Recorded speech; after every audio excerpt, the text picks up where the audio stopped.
Assalamualaikum warahmatullahi wabarakatuh. Sahabat beriman, ketika berhasil melewati jembatan Shiratal Mustaqim, kita akan sampai di surga. Namun, jika terpeleset sedikit saja, kita akan jatuh ke dalam neraka.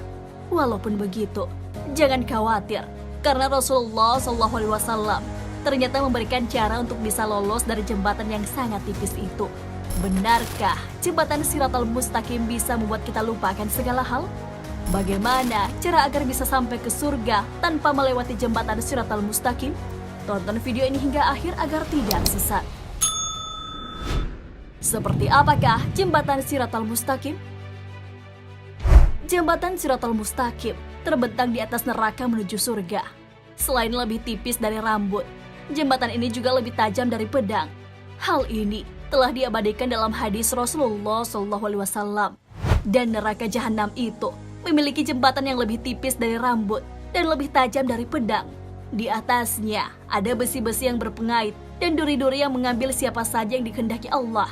Dan manusia di atas jembatan itu ada yang melintas laksana kedipan mata, ada yang laksana kilat dan ada yang laksana angin, ada yang laksana kuda yang berlari kencang, dan ada yang laksana unta berjalan.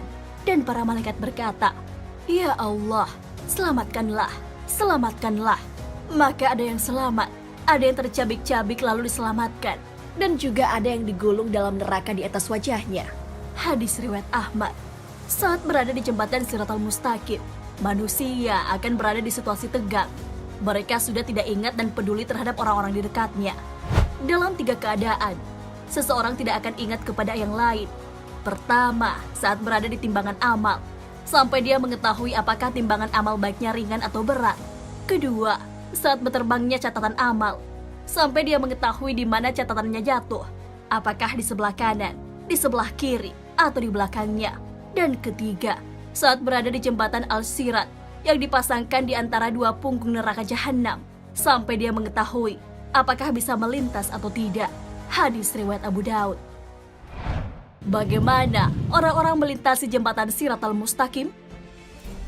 Tak hanya manusia yang tegang saat akan melintasi jembatan Shiratal Mustaqim, para malaikat juga merasa tegang. Oleh karena itu para malaikat berdoa, "Ya Tuhan, selamatkanlah, selamatkanlah."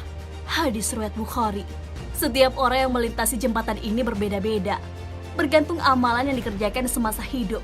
Hal ini sesuai hadis dari Ibnu Mas'ud. Rasulullah SAW bersabda, "Jembatan Al-Sirat dipasangkan di tengah-tengah jahanam seperti pedang tipis yang sangat tajam.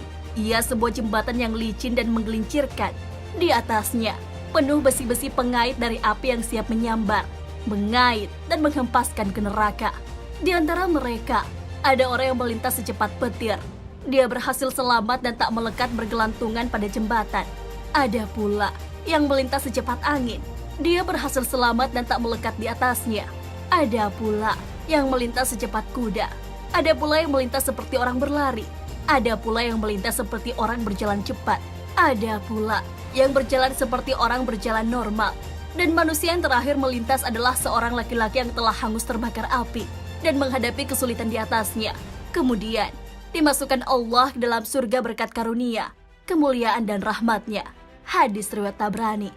Melihat gambaran orang-orang yang akan melewati jembatan Shiratal Mustaqim, seharusnya semakin menambah semangat kita untuk melakukan ibadah.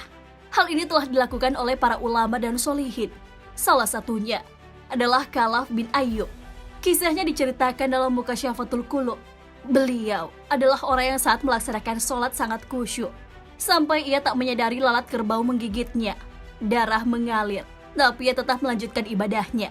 Ditanyai perihal kekusukannya, ia menjawab, "Apakah akan merasakan rasa sakit itu orang yang sedang berada di hadapan Sang Maharaja yang maha berkuasa, sementara malaikat maut berada di tengkuknya, neraka berada di sebelah kirinya, dan jembatan Al-Sirat berada di bawah telapak kakinya?"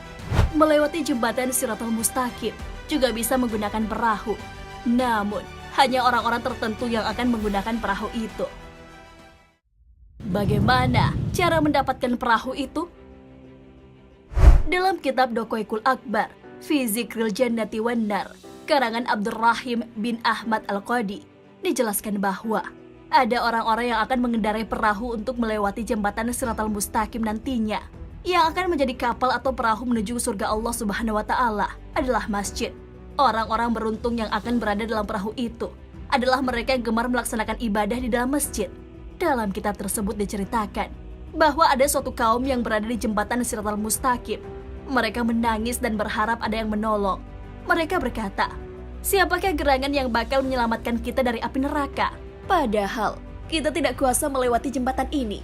Malaikat Jibril pun muncul dan bertanya mengenai hal apa yang membuat kaum itu tak bisa melewati jembatan itu. Mereka pun menjawab kalau mereka takut akan api neraka. Malaikat Jibril pun kembali bertanya, "Apakah ketika di dunia kalian menemui lautan? Bagaimana kalian menyeberanginya?"